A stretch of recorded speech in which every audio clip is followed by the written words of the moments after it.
I've been grappling with a recent argument I had with my ex-wife, and I'm seeking some perspective on whether I was in the wrong. To provide some background, I married my ex-wife when I was young, believing she was my soulmate, and we had 2 children together. However, it later became evident that she was struggling with addiction and alcoholism, which ultimately led to our separation and her relinquishing custody of our children.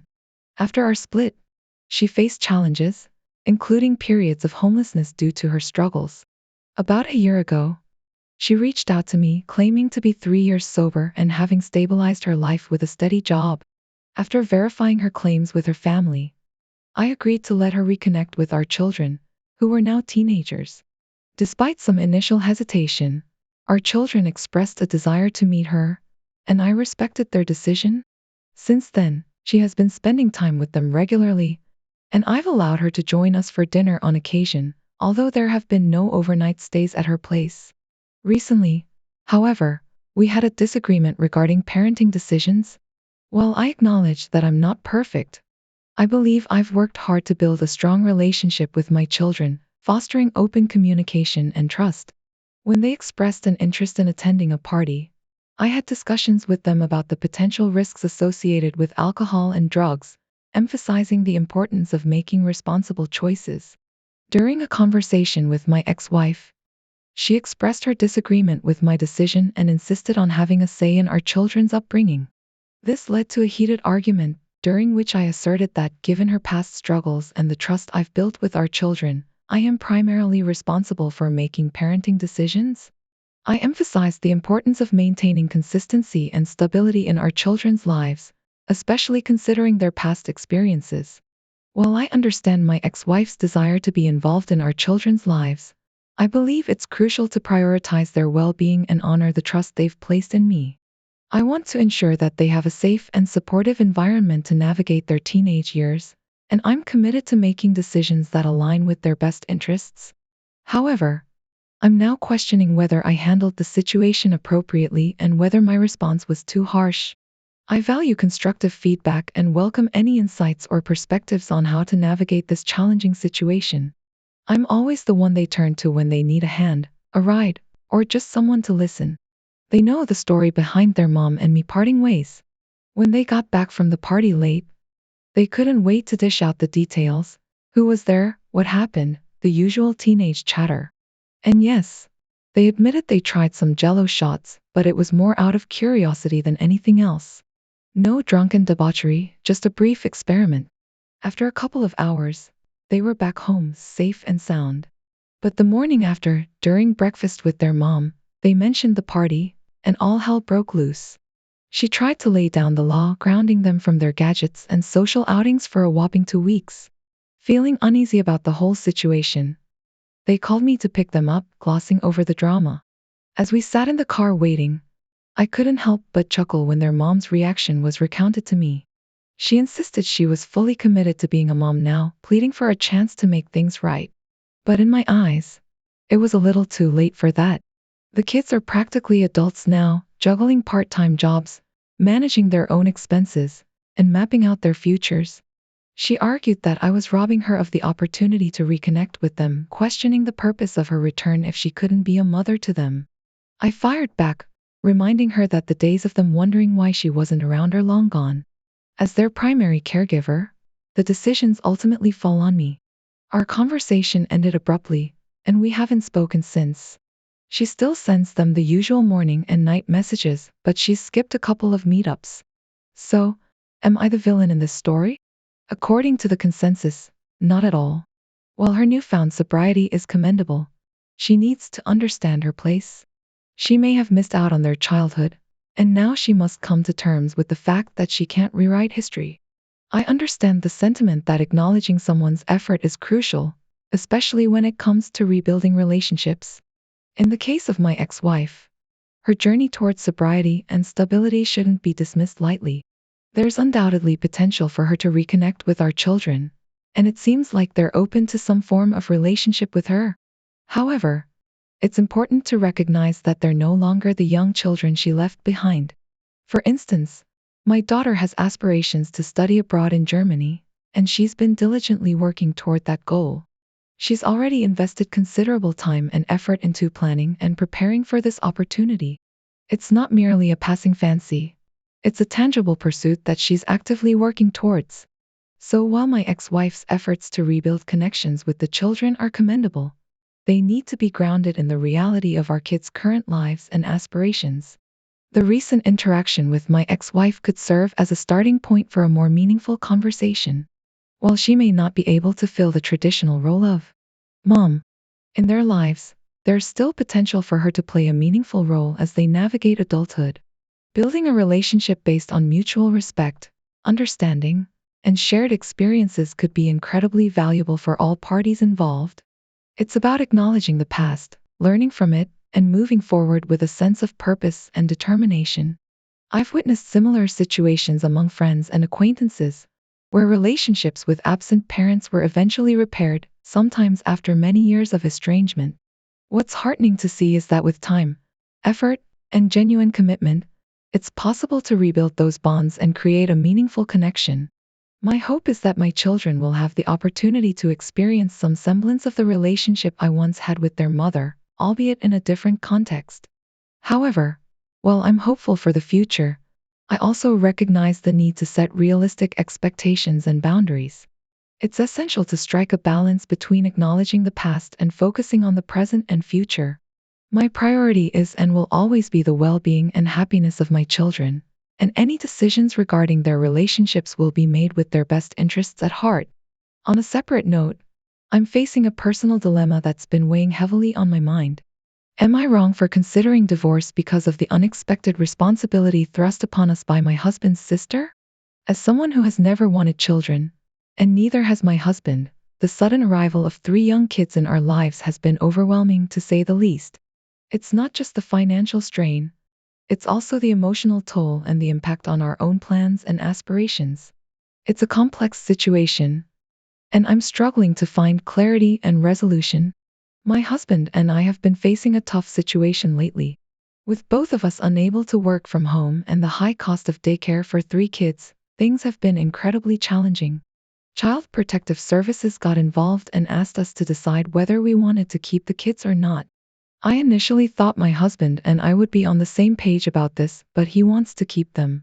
They are urging us to make a quick decision and make any necessary changes, like getting a bigger home. We've been going back and forth on this issue. While I understand my husband's desire to be there for his family, I can't see myself living like this for the next 16 years. Raising kids is not only hard but also financially draining. So, I told him yesterday that I want a divorce. I feel like it's best to make this decision quickly before any further commitments are made that could drag me into a situation I'm not comfortable with. He accused me of being selfish for divorcing over the kids and abandoning him when he needs me. But I reminded him that he knew my stance on having children from the beginning, and this decision to keep the kids was made unilaterally by him. I know it may seem harsh to some, but I believe I'm not in the wrong here. When we got married, we made a commitment to each other that included not having children. While some may view my decision as heartless, it's essential to recognize the importance of respecting each other's boundaries and life choices. This isn't just about disagreeing on minor issues. It's a fundamental difference in life goals that can't be ignored. In this difficult situation, there's no clear right or wrong answer. Keeping the kids may seem like the morally right thing to do considering they've already been abandoned once. However, disregarding my feelings and future plans without any consideration is also unfair. My husband may feel he's doing what's best for the children, but it's essential to acknowledge the impact his decisions have on our relationship and my well-being. Ultimately, I believe it's crucial to prioritize honesty, communication, and mutual respect in any relationship, especially when facing such significant challenges. He has the option to step up, but it shouldn't mean that is obligated to follow suit. It appears as though he's unloading the responsibility onto her to handle. It's hard to place blame on either party. The real culprit here is the sister who abandoned her children. If isn't willing to assist with the kids, she should simply leave. After all, she didn't sign up for parenthood, especially under these circumstances. It's understandable that he can't just kick them out, especially if there's no one else to care for them. If the sister has already been reported and all the necessary steps have been taken, then the options boiled down to either fostering or taking care of them themselves. Putting them in foster care would likely weigh heavily on his conscience. He should definitely pursue child support from the sister without delay. As for, it's a tough situation to imagine if one hasn't been in it. Next up, am I the villain for ending my relationship after my girlfriend was assaulted? Last Friday, my ex-girlfriend 24 and I 25 were at a bar. I briefly stepped away to grab some food, only to return and find her dancing intimately with another guy. Understandably, I was upset, and our ensuing argument didn't help matters. She seemed to brush off my concerns, calling me dramatic and insecure. While heading home, I mulled over the situation. It wasn't just about her dancing with another guy. It was her dismissive attitude towards my feelings that bothered me. Still, I decided to sleep on it, giving her a chance to explain herself the next morning. However, my morning was greeted with a barrage of texts from her pleading for me to come back. It wasn't until later that I learned she had been assaulted and was hospitalized. Despite feeling guilty and sorry for her, I couldn't shake the feeling of being blamed by her family for leaving her alone in her time of need. I'm torn about whether I could have handled things differently. Now, her mother is telling me that my actions have exacerbated the situation. She's painting me as the villain for abandoning her daughter when she needed me most, but I can't help but feel that I was already emotionally checked out of the relationship before this incident. While I empathize with what happened to her, it doesn't change the fact that our relationship had already been strained before the assault. It's a tough situation, and I'm not sure how to navigate it without feeling like the bad guy. I find myself torn between wanting to visit her and the need to reinforce that our relationship has ended. Before anything transpired, I had already made the decision to break up, and now I worry that visiting her might inadvertently convey the wrong message, leading her to believe that we are reconciling. I've confided in my family about this dilemma, yet they're as uncertain as I am about the best course of action. It's a deeply regrettable situation all around. While I am more than willing to offer her my support during this trying time, I'm apprehensive about giving her false hope concerning our relationship status. I don't wish to exacerbate her distress, but I remain steadfast in my resolve to end things between us. Do you think I'm being unreasonable for taking this stance? Regarding the top comments, does your ex-girlfriend know that you formally ended the relationship? You mentioned that you both were intoxicated and opted to sleep on the matter before making a decision. Despite the circumstances, I couldn't bring myself to definitively break things off with her upon learning about the assault. Her subsequent messages were tinged with anger, and she even threatened to end the relationship if you didn't return.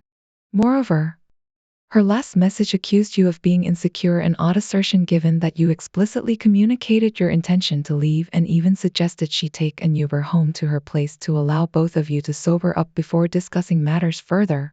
Have you considered sharing these messages with her mother? It's imperative that you disentangle yourself from this situation. Your ex-girlfriend displayed a blatant disregard for your boundaries and potentially crossed a line depending on the nature of your relationship boundaries. The post's title is somewhat misleading, as it suggests the relationship had already ended before the unfortunate incident occurred. How could you have foreseen such a tragic turn of events? It's important to remember that no one bears responsibility for her assault except the perpetrator. You're not in the wrong here. Now, on to the last story. Am I justified in refusing to support my sister's decision to have a baby? My sister, Emma, has harbored aspirations of motherhood and being a stay-at-home mom since a young age. It's been her lifelong dream. However, I hold contrasting ambitions, leaning more towards a career-oriented lifestyle and opting to remain child-free. Let me be clear, I fully respect her choice.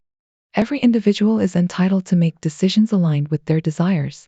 However, I staunchly oppose the idea of foisting the consequences of one's choices onto others. Our parents invested a considerable sum in Emma's wedding 5 years ago, yet she's encountered difficulties conceiving and has already undergone 2 rounds of fertility treatments. It's a heartbreaking situation, particularly in light of our parents' constrained financial circumstances. I respectfully declined their request for financial assistance, standing by my principles while navigating the delicate situation with unwavering resolve. Despite their persistent appeals and attempts to sway me by pointing out my personal achievements, such as homeownership and memorable vacations, I reiterated that my financial decisions were not up for debate. While I empathize deeply with their predicament, I steadfastly believe in the importance of self-sufficiency, especially when it comes to embarking on the journey of starting a family. In the face of my sister's accusations, insinuating that I harbored animosity towards children and was somehow punishing her for her choices, I remained steadfast. I clarified that my decision was not a reflection of any aversion to children, but rather a principled stance rooted in financial responsibility. While I wholeheartedly support her right to make choices that align with her desires, I cannot, in good conscience, bear the financial burden of their aspirations. However, my refusal seemed to only exacerbate their frustrations. Even my parents, echoing their pleas, urged me to reconsider, emphasizing the importance of familial solidarity and support. Nonetheless, I stood firm in my conviction that financial decisions, particularly those concerning the initiation of a family, should be made judiciously and independently. In response to their criticism and pressure, I underscored that my position was not driven by selfishness but rather a commitment to personal accountability. I emphasized that I am not culpable for their fertility struggles, nor should my financial assistance be expected to alleviate their predicament. I gently suggested that if my sister is determined to pursue IVF treatments, she should explore alternative avenues of financial support, such as seeking gainful employment or pursuing other financial assistance programs. Furthermore, I underscored the unrealistic expectations placed upon me, including the potential for future financial obligations towards their prospective child. While I am more than willing to offer emotional support and encouragement, I cannot be expected to shoulder the financial responsibility for decisions that are beyond my purview. In conclusion, I stood unwavering in my decision despite facing criticism and unfounded accusations. I remain steadfast in my belief that financial decisions should be made prudently and independently, and I refuse to yield to emotional manipulation or undue pressure.